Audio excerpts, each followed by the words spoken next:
Kain tayo dito sa Genghis Grill. Alam nyo kaya gusto ko dito? Dahil meron siyang rice. Yan ang importante.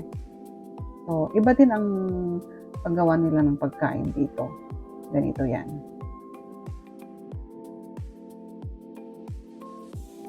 So, magbibigay sila ng mga maliliit na bowl. Depende kung ano yung gusto mo. Small, medium, large. Tapos mamimili ka kung anong gusto mong kainin. Lagay mo lahat sa bowl. May maraming karne, maraming gulay, at kung ano-ano pa.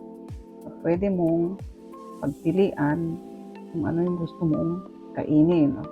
Or kung ano yung gusto mong iluto nila. Pwede mong siksik lahat sa maliit na bowl na yan. Kung ano yung mga gusto mo.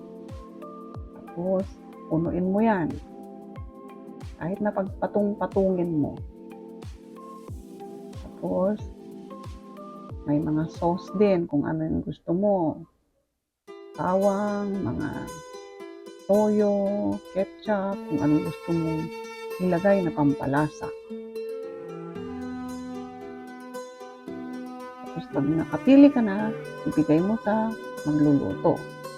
Bibigyan ka ng alcohol pang punas ng kamay. So yan na yung lutuan nila. Napakalaking round grill table. So makikita mo kung paano nila i-grill.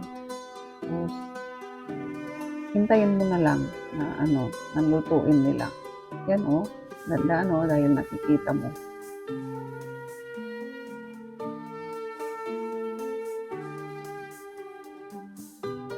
Yan, mabango siya kasi grilled. Yan na siya, ang sarap grilled lahat.